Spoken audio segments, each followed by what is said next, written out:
नमस्कार, बहुत बहुत स्वागत है आप सभी का टोटल हेल्थ के एक और विशेष एपिसोड में। मैं हूं निखिल सिंह और टोटल हेल्थ में हम बात करते हैं आपके संपूर्ण स्वास्थ्य की और आपको तमाम रोगों, उनके उपचार और चिकित्सा से जुड़ी हुई जानकारी देते हैं, आपको जागरूक करते हैं। आज बात करेंगे एक ऐसे विषय की जो हमारे भोजन का मूल तत्व या उसे सार कह सकते हैं। हम कई बार सुनते हैं कि खाया पिया कुछ लगता नहीं, या फिर क्या खाएं कि शरीर को उसका फायदा मिल सके। इस बात को समझने के लिए जरूरी है कि हम पोषण के महत्व को समझ सकें। दरअसल हम कई बार दवा पर हजारों रुपए खर्च कर देते हैं, लेकिन स्वस्थ रहने के लिए संतुलित भोजन नहीं लेते।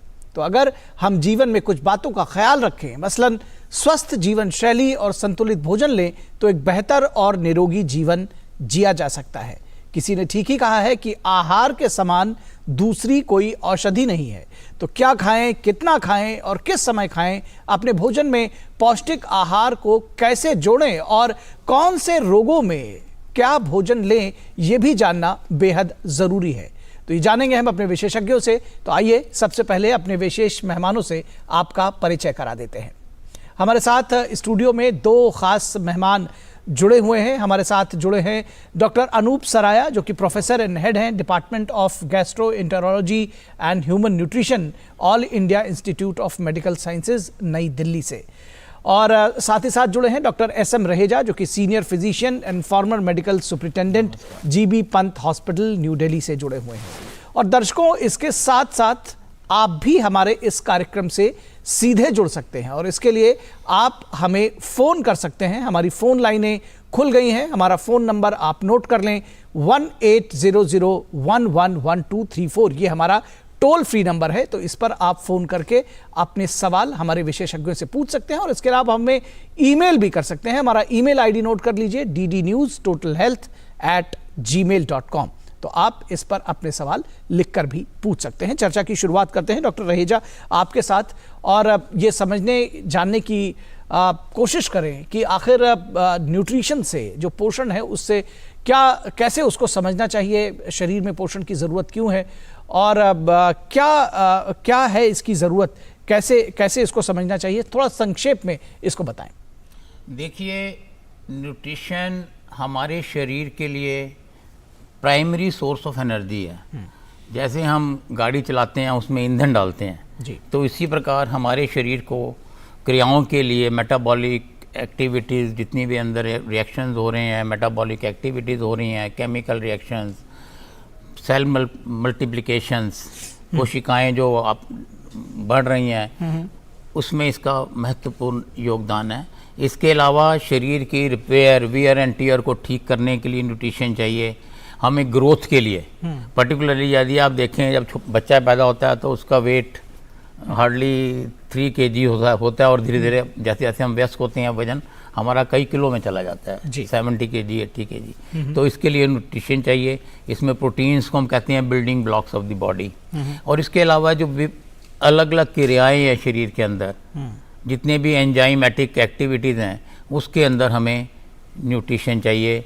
जितनी भी हार्मोन्स हैं, उसके लिए हमें न्यूट्रिशन चाहिए, जो कि हमारे शरीर को रेगुलेट करता है। तो इन टोटल हमारे को जीवित रहने के लिए, एनर्जी के लिए, शरीर की वियर एंड टीयर को रिपेयर करने के लिए और मेटाबॉलिक एक्टिविटीज़ के लिए हमें न्यूट्रिशन की आवश्यकता पड़ती है। और स्वस्थ रहने के लिए ये ज़रूरी है कि हम बैलेंस्ड न्यूट्रिशियस डाइट सही समय पे, सही मात्रा में जी, सही मन से, ये भी एक बहुत इंपॉर्टेंट महत्वपूर्ण है जी, सही ढंग से, सही मन से उसको ग्रहण करें, जिसमें कि ऑप्टिमम लेवल्स ऑफ कार्बोहाइड्रेट्स हो, प्रोटीन्स हो, फैट्स हो, विटामिन्स एंड मिनरल्स हो। जी जी। डॉक्टर सराया, अगर आपसे समझना चाहें, आप गैस्ट्रोएंटेरोलॉजी के विशेषज्ञ हैं, एम्स में निश्चित तौर पर तमाम इससे जुड़े हुए रोगों से मरीज आपके पास आते हैं। लिवर की इससे अगर शुरुआत करें, जो लिवर डिजीज़ से जो लोग जूझ रहे होते हैं, किस तरह का खान पान, किस तरह की क्या सजेशंस आप, न्यूट्रिशनल वैल्यू को कैसे वो ऐड करें अपने खाने में, क्या खाएं, किस तरह से इसको देखते हैं? बहुत सारे लोगों से आप रूबरू होते होंगे। निखिल जी, जैसा आपने सवाल पूछा, जहाँ तक लिवर का सवाल है, लिवर वैसे भी सीट ऑफ मेटाबॉलिज्म है, यानी सारी जो मेटाबॉलिज्म चल रही होती है, चाहे वो प्रोटीन मेटाबॉलिज्म हो, चाहे कार्बोहाइड्रेट मेटाबॉलिज्म हो, उन सब का, या फैट मेटाबॉलिज्म हो, लिपिड मेटाबॉलिज्म हो, वो सारी की सारी प्रक्रियाएं लिवर में चलती हैं। तो लिवर जब खराब होता है तो इन सभी प्रक्रियाओं पर इसका एक असर पड़ता है। यही नहीं, लिवर बहुत से ऐसे सब्सटेंसेस बनाता है जो हेल्थ के लिए ज़रूरी हैं। तो और पाचन में भी मदद करता है। बाइल भी अगर आप देखें तो सिंथेसाइज लिवर में ही होता है, यानी जिसे हम पित्त कहते हैं। तो अब सवाल ये आता है, न्यूट्रिशन की जब हम बात करते हैं तो मैल न्यूट्रिशन किन किन वजहों से होता है जी। हम खाना कम ले सकते हैं, यानी हमारा इंटेक कम हो सकता है। जो हम लेते हैं उसमें डाइजेशन कम हो सकता है, यानी उसका पाचन कम हो सकता है जी। तीसरा ये कि वो न्यूट्रिएंट्स हमारे यहाँ हमारी आंतों से जब होकर गुजरते हैं तो उनका जो एब्जॉर्प्शन होता है वो कम हो सकता है, या वो जिसे कहते हैं डाइजेशन ना होने की वजह से या एब्जॉर्प्शन ना होने की वजह से या लूज मोशंस होते हैं, उसकी वजह से हम लूज करते जाते हैं जी। तो अब जब हम लिवर की बात करते हैं तो लिवर में कुछ चीज़ें हैं जो बहुत ही अहम हैं। लिवर के मरीज़ों के अंदर आप देखते होंगे कि बहुत कई बार वो बड़े कमज़ोर होने लगते हैं जी। और मसल वेस्टिंग होती है, जिसको हम कहते हैं सार्कोपीनिया। ये तकरीबन जब सीरियस लिवर डिजीज़ होती है तो 30 से 35% लोगों के अंदर ये भी मिलता है। तो अब सवाल आता है कि लिवर का जब मरीज़ हमारे पास आया तो हम उसे क्या सजेस्ट करें जी। अब यहाँ हिंदुस्तान में भी और बाहर भी दो चीज़ें सामने आने लगी हैं। एक है, जैसे आप जानते हैं कि लिवर जब ज़्यादा ख़राब होता है तो सबसे ज़्यादा इम्पॉर्टेंट वजह जो है हिंदुस्तान में वो अल्कोहल इंटेक है। तो अल्कोहल अपने आप में बहुत सारे न्यूट्रिएंट्स की कमी के लिए सीधा रिस्पॉन्सिबल होता है। दूसरी चीज़ हेपेटाइटिस होती है। हेपेटाइटिस करके लिवर में बाद में सिरोसिस कुछ केसेस में हो जाती है जी। वो दूसरा इम्पॉर्टेंट कॉज है क्रॉनिक लिवर डिजीज़ का। और इसके अलावा एक नई बीमारी जो हम देख रहे हैं, यानी फैटी लिवर की वजह से जी अल्टीमेटली लिवर का ख़राब होना, ये वो लोग होते हैं जिनमें कि उनका वज़न ज़्यादा होता है, उनका इंटेक ज़्यादा होता है, उसमें फैट डिपॉजिट होता है। तो डाइट जो है वो दोनों मरीज़ों में अलग अलग किस्म की होगी जी। जो अमूमन हम लिवर में देखते हैं तो हमारा मानना है कि एक बैलेंस डाइट उनको मिलनी चाहिए। क्योंकि लिवर के मरीज़ों के अंदर ये देखा गया है कि उनमें एक तरह से एनाबॉलिक रेजिस्टेंस होता है जी, और कैटाबॉलिज्म ज़्यादा होती है, यानी जो प्रोटीन्स हैं वो टूटती ज़्यादा हैं, बनती कम हैं। तो उस सूरत में हम जो उनकी डाइट देते हैं, डाइट में हमारा मानना है कि तकरीबन 25 से 30 कैलोरी पर केजी उनका डेली रिक्वायरमेंट होता है। अब इसमें हम प्रोटीन कितना दें? प्रोटीन तकरीबन 1.2 to 1.5 ग्राम पर केजी के हिसाब से दें, यानी 50 किलो का अगर व्यक्ति है तो कम से कम 70 ग्राम प्रोटीन वो प्रतिदिन ले। यानी उसमें वो प्रोटीन अलग अलग दाल से जा सकती है, अगर नॉन वेजिटेरियन है तो अंडे से जा सकती है, मटन से जा सकती है, चिकन से जा सकती है। तो ये प्रोटीन लें, कार्बोहाइड्रेट लें। टोटल कैलोरी हमने बता दिया, क्योंकि मेन जो कैलोरीज आती हैं वो कार्बोहाइड्रेट से आती हैं जी। और फैट का रिस्ट्रिक्शन ज़रूरी नहीं है। कई लोग ये मानते हैं कि लिवर का मरीज़ है तो इसे तली हुई चीज़ें नहीं खानी चाहिए या ऐसे फैट नहीं देना चाहिए। हाँ। ऐसा नहीं है, फैट भी ज़रूरी है और एसेंशियल फैटी एसिड्स भी ज़रूरी हैं, लिहाजा फैट भी लेना चाहिए। हाँ, लिवर के मरीज़ों में अगर आपने देखा होगा कि कई बार उनको पेट में पानी भर जाता है, उनके पैरों पे सूजन आ जाती है, उस सूरत में नमक का सेवन हमको कम करना चाहिए, नमक हमको रिस्ट्रिक्ट करना है। अब ये जो जैसे मैंने कहा कि इसमें एक्सेलरेटेड स्टार्वेशन, यानी जब आप खाना नहीं खाते हैं, फास्टिंग करते हैं, तो जो चेंजेस 3 दिन में आते हैं बॉडी के अंदर, वो लिवर के मरीजों में 12 से 15 घंटे के अंदर आने लगते हैं। लिहाजा आपको जो डाइट है वो स्मॉल फ्रीक्वेंट मील्स उनमें देने चाहिए ताकि फास्टिंग के पीरियड को कम किया जा सके। ये एक बड़ा अहम सवाल है जी जी जी। इसीलिए मैं कहता हूं कि रात में जब वो आप सोने जाते हैं तो लेट इवनिंग स्नैक, एक करीब 300 कैलोरी का एक स्नैक, यानी आप दूध ले सकते हैं, एक आध फल ले सकते हैं, एक सैंडविच ले सकते हैं, या वो सोते वक्त लें, और सुबह अर्ली ब्रेकफास्ट लें ताकि फास्टिंग के पीरियड को कम किया जा सके। जी, ठीक जी, है जी, जी। तो ये कुछ चीज़ें हैं जो लिवर के मरीजों में हमको ध्यान रखना है। ठीक है। और मसल जो हैं चूंकि वीक होते जाते हैं, जी। इसलिए एक्सरसाइज इसका एक इम्पॉर्टेंट कंपोनेंट है। डाइट एंड एक्सरसाइज, ये दोनों चीज़ें इनमें मदद करेंगी। अब आता है तीसरा सवाल, जो लोग जिनमें की फैटी लिवर है उनके अंदर हम कुछ डाइटरी रिस्ट्रिक्शन बताते हैं। उनको रॉ शुगर नहीं लेनी है और डीप फ्राइड फूड अवॉइड करना है। अच्छा, जिनको ठीक है? फैटी लिवर है। हाँ, जिनको फैटी लिवर की वजह से लिवर में सिरोसिस के चेंजेस आ रहे हैं या फैट डिपॉजिट है, उन मरीजों में हम बताते हैं कि आप, अब जब हम कहते हैं रॉ शुगर, तो मोटे तौर पे क्या क्या नहीं लेना है। आप मिठाइयाँ ना खाएं जिनमें रॉ शुगर होती है। हाँ, आप केक, पेस्ट्रीज, बेकरी प्रोडक्ट्स जिनमें की बहुत ज़्यादा शुगर और फैट होता है, उन सबको अवॉइड करें। कोल्ड ड्रिंक, आइसक्रीम, चॉकलेट्स बच्चे आजकल बहुत खाते हैं और बच्चों के अंदर फैटी लिवर देखने को मिलने लगा है, ओवरवेट हो जाते हैं। तो फास्ट फूड जितने अवेलेबल हैं इनको कट करें, फाइबर इंटेक बढ़ाएं।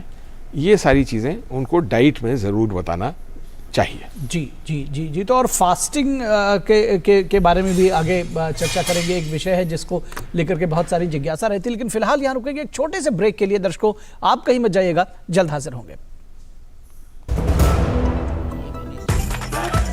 मैं क्या जी, सब जानते हैं, जहां दिखे मारियो, अपना समझ के खा लियो।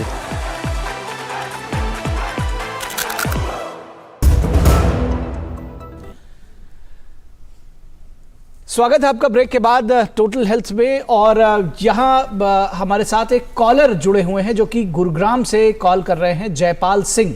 जयपाल सिंह जी, स्वागत है आपका। क्या सवाल है आपका? हाँ जी, नमस्कार आप लोगों को। और मैं मिसेस जयपाली सिंह बोल रही हूँ गुड़गांव से। जी जयपाली सिंह जी, जी हाँ, स्वागत है। मेरा प्रश्न ये है कि मेरे हस्बैंड जो हैं उनका जब मैं ब्लड टेस्ट करवाती हूँ तो कभी मेरा सोडियम उनका कम मिलता है, तो कभी पोटेशियम मामूली सा ऊपर होता है। majority of the time then they tell me कि आप फला चीज को मत खाओ, तो potassium is under control now. But you know the constant worry is there कि बढ़ गया तो क्या होगा और क्या चीज मुझे 100% अवॉइड करनी चाहिए। अब he is a senior citizen और सारे के सारे उनके जो ड्राई फ्रूट्स वगैरह हैं जो मैं सोचती हूँ बहुत अच्छा सोर्स ऑफ न्यूट्रिशन है, वो भी बंद हो गया है। तो आप मुझे इसके बारे में बताएं तो। जी जी जी डॉक्टर रहेजा। हाँ, देखिए आपका प्रश्न बड़ा ही इम्पोर्टेंट है। पर्टिकुलरली वृद्ध अवस्था में ये देखा गया है कि हमारे शरीर में सोडियम की मात्रा कम हो जाती है और दूसरी चीज़ है कि पोटेशियम अधिक हो रहा है जैसा बता रहे हैं, तो इनको एक अपनी किडनी की जांच करानी चाहिए। This is very much possible in kidney disease. Renal का पूरा चेकअप होना चाहिए जी। और इसके अलावा इनको फूड इनटेक की तरफ ध्यान देना चाहिए कि जैसे कि पोटेशियम जो अधिक मिलता है वो हरा कोकोनट का जो पानी है उसमें मिलेगा।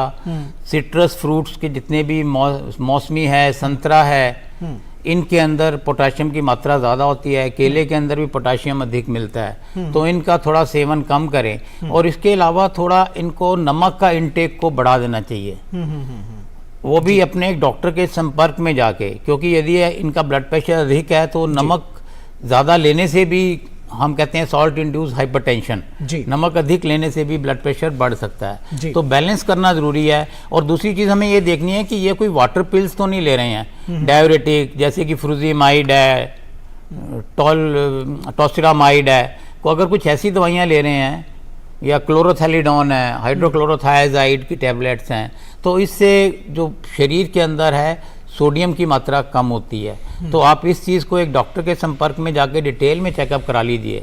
लेकिन in general I think old age में हमें थोड़ा ज़्यादा ध्यान रखना होता है अपनी प्रोटीन इनटेक का भी, क्योंकि इस उम्र में हमें बैलेंस डाइट, न्यूट्रिशियस डाइट जो कि सॉफ्ट है, न्यूट्रिशियस है, इजली डाइजेस्टिबल है जी, वो बहुत आवश्यक है। और इस एज में आवश्यक है कि आप नियमित व्यायाम जरूर करें। एक्सरसाइज ही बहुत ज़रूरी पार्ट है हर एक उम्र के व्यक्ति के लिए, पर्टिकुलरली ओल्ड एज में ज़्यादा ज़रूरी होता है, क्योंकि आपको अपना मसल मास को मेंटेन करने के लिए वॉकिंग कर लीजिए, थोड़ा सा टहल लीजिए और थोड़ा एरोबिक एक्सरसाइज कर लीजिए और थोड़ी एक्सरसाइज अगेंस्ट रेजिस्टेंस कर लीजिए। वाटर बेल्स और माइल्ड 2 या 3 किलो का वजन वेट्स होते हैं जो डंबल्स, उनको लेके कर सकते हैं।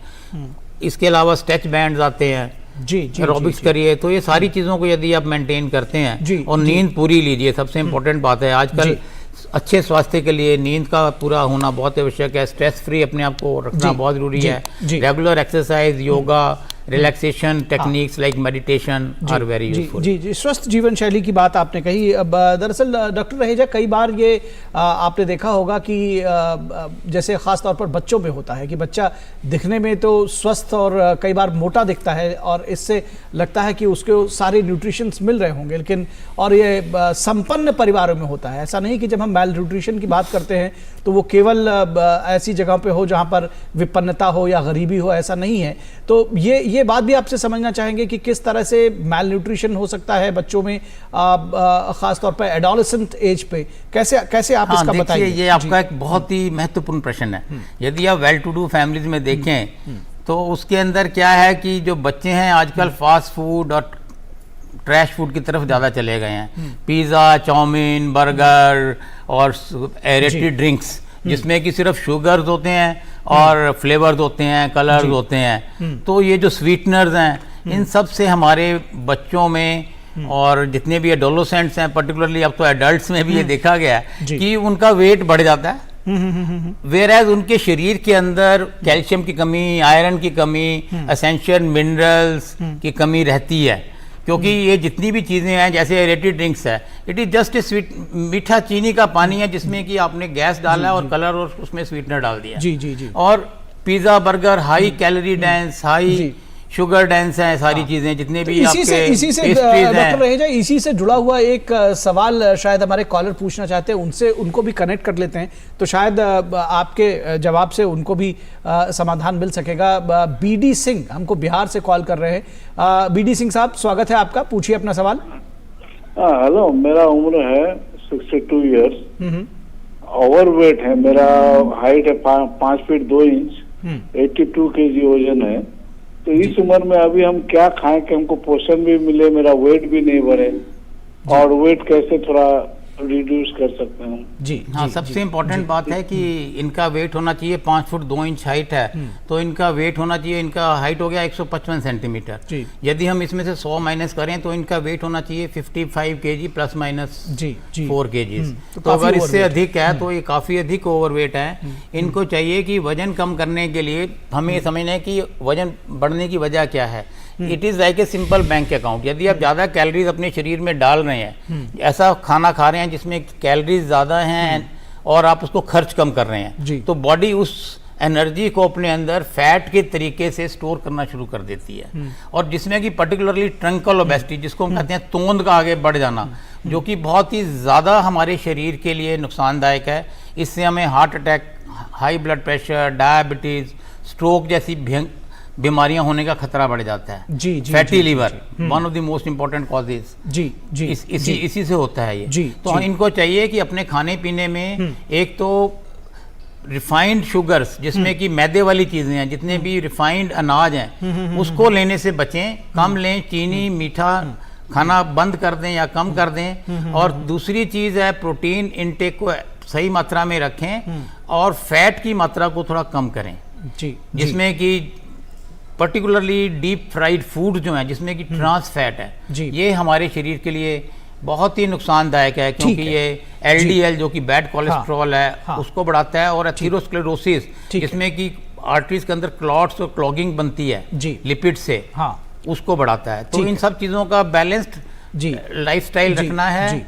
एक्सरसाइज थोड़ा 1 घंटा करें, आधा घंटा 1 घंटा ये वॉकिंग, साइकिलिंग, स्विमिंग, जो भी इनको अच्छा लगता है। ठीक है, एक ब्रेक के लिए रुकते हैं, उसके बाद ये चर्चा जारी रखेंगे। डॉक्टर रहेजा यहाँ रुकेंगे एक छोटे से ब्रेक के लिए। दर्शकों, आप कहीं मत जाइएगा, हमारी न्यूट्रिशन को लेकर के, पोषण को लेकर जो हमारी चर्चा है ये ब्रेक के बाद भी जारी रहेगी। मैं क्या जी, सब जानते हैं, जहां दिखे मारियो, अपना समझ के खा लियो।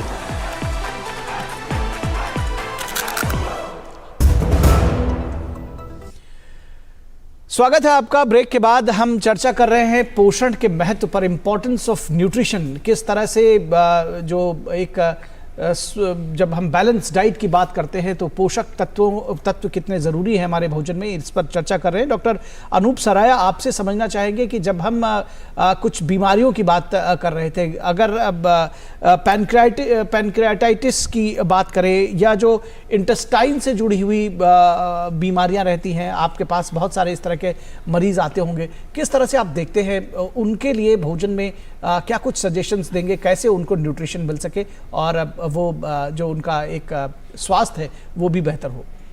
जैसे मैंने आपसे पहले कहा कि जो बीमारियां हैं या जो कुपोषण है, वो कुपोषण का मैंने बेसिक वजह बताई थी कि या तो इनटेक कम हो सकता है या उनका डाइजेशन कम हो सकता है न्यूट्रिएंट्स का, या तीसरा एब्जॉर्प्शन कम हो सकता है।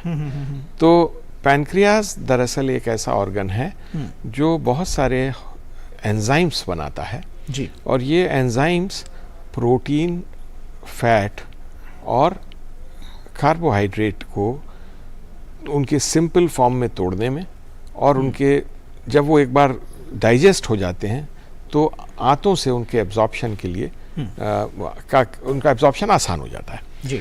तो जब पैनक्रियाज की कोई बीमारी होती है तो उसमें हम जो सबसे इम्पॉर्टेंट फीचर है, देखिए जो कार्बोहाइड्रेट है या जो प्रोटीन है उसका पाचन तो दरअसल सलाइवरी अमाइलेज से लेके और इंटेस्टीन जो है हमारी आते हैं उनके ब्रश बॉर्डर पे भी बहुत सारे एंजाइम्स ऐसे होते हैं जो करने के लिए सक्षम होते हैं जी। लेकिन फैट के डाइजेशन के लिए जो लाइपेज चाहिए है वो दरअसल पैनक्रियाज से ही आता है और पैनक्रियाज के अंदर एक लाइपेज एंड कोलाइपेज मिल के फैट का डाइजेशन करते हैं जी। तो जो पैनक्रियाज की बीमारियां हैं उनमें हम देखते हैं कि फैट का डाइजेशन कम हो जाता है और इस करके उनके अंदर एक सिम्टम होता है जिसको कहते हैं स्टेटोरिया या एक्सोक्रीन इनसफिशिएंसी जो आने लगती है।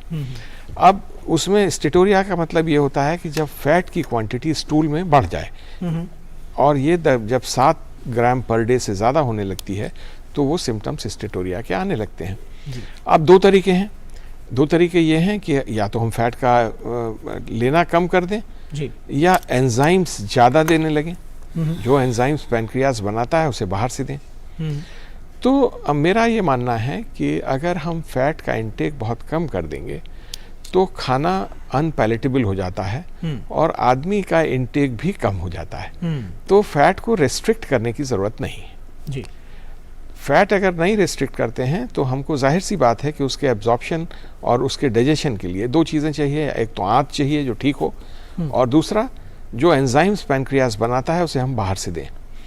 तो ये एंजाइम्स हम बाहर से देते हैं हर मील के साथ, यानी मैं क्रॉनिक पैनक्रियाटाइटिस के पेशेंट्स की अभी बात कर रहा हूँ जिनमें पैनक्रियाज धीरे धीरे खराब होता जाता है।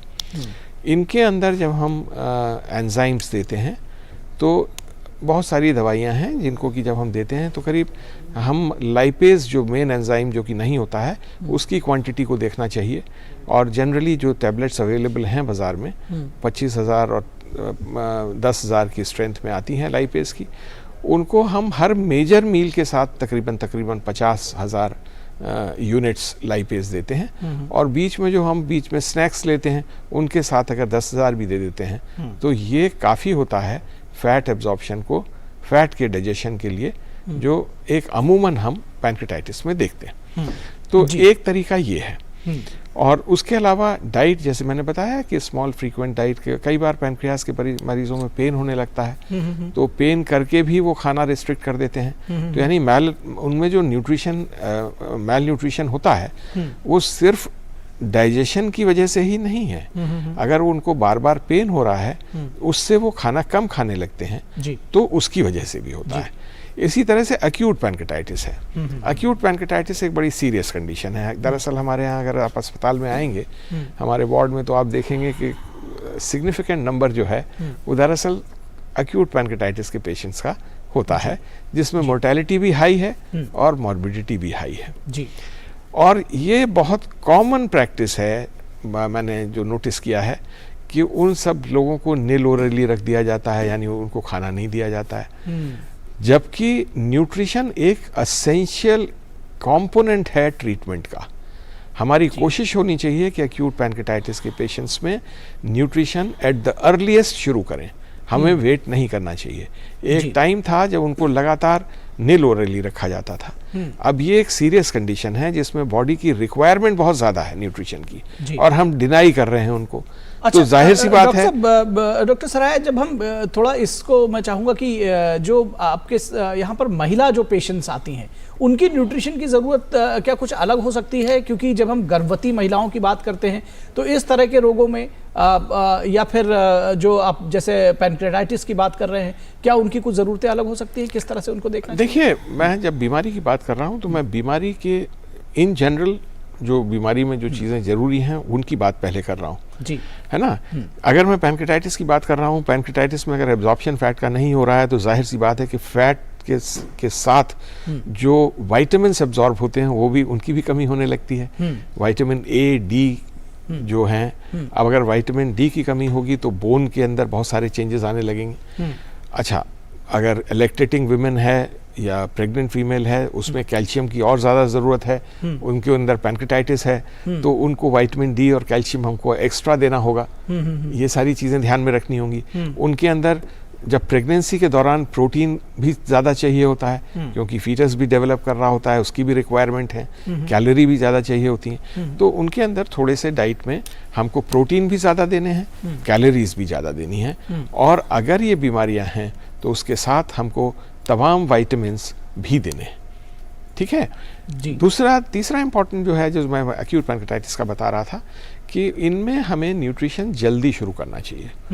क्योंकि सिर्फ पैनक्रियास के एंजाइम्स की कमी नहीं होती है, पैनक्रेटाइटिस के चलते जो एब्जॉर्प्शन है न्यूट्रिएंट्स का, यानी गट, यानी हमारी आंत है, उसकी मेम्ब्रेन के अंदर भी चेंजेस आते हैं और एब्जॉर्प्शन भी कम होने लगता है जी। और ये अगर हम ओरल डाइट देते हैं तो गट की एट्रोफी नहीं सेट इन होती, यानी गट जो है उसका फंक्शन मेंटेन्ड रहता है जी। लिहाजा फर्स्ट 72 आवर्स के अंदर ही अगर वो टॉलरेट करता है तो हमको न्यूट्रिशन शुरू कर देना चाहिए जी, जी। और कैलोरी एडिक्वेट होनी चाहिए, क्योंकि ये इसमें कैटाबॉलिज्म बहुत ज़्यादा है, बॉडी के अंदर सेल्स बहुत टूट रहे हैं, तो हमको सारी चीज़ें, कैलोरी इनटेक भी उनमें ज़्यादा होना चाहिए और हमको एडिक्वेट कैलोरीज देनी है, एकदम से नहीं, लेकिन gradually over a period of time 7 दिन के अंदर हमको उसके अंदर बढ़ा देना चाहिए कैलोरी इनटेक। और मतलब इस तरह से हम एक्यूट पैनक्रेटाइटिस के अंदर भी न्यूट्रिशन के रोल को देखते हैं जी। दरअसल ये जो विषय है ये बहुत विस्तारित है और हमारे पास समय की बाध्यता है, इसलिए आज हम अपने दोनों ख़ास मेहमानों से विदा लेना चाहेंगे इस कार्यक्रम में। लेकिन दरअसल चाहे वो मिलेट्स की बात हो और ये बहुत सारे ऐसे विषय हैं जिन पर बातचीत अभी अधूरी रह गई है, तो अगर आप एक सेंटेंस में कुछ बताना चाहते हो मिलेट्स को लेकर के, क्योंकि मुझे लगातार कहा जा रहा है कि मैं प्रोग्राम वाइंड अप करूं। हाँ, देखिए, मिलेट्स हमारा एंशियंट फूड रहा है और मिलेट्स के अंदर फाइबर कंटेंट अधिक होता है और उसका ग्लाइसीमिक इंडेक्स कम है, वेट को कम करता है, फीलिंग ऑफ फुलनेस देता है, भूख लंबे समय तक नहीं लगती। और मिलेट्स बहुत ही न्यूट्रिशियस डाइट है, जिसमें कि यदि आप ज्वार देखें इसमें प्रोटीन की मात्रा बहुत अधिक है, आप बाजरा को देखें इसमें आयरन और कैल्शियम है, और रागी रिच सोर्स ऑफ कैल्शियम है। तो ये हमारा 2600 BC से भारत के अंदर मिलेट्स रहे हैं जी, बिल्कुल। और तो अभी इंडिया एशिया का सबसे बड़ा मिलेट प्रोड्यूसर है, वर्ल्ड का 20% मिलेट भारत में पैदा होता है। तो हम 2023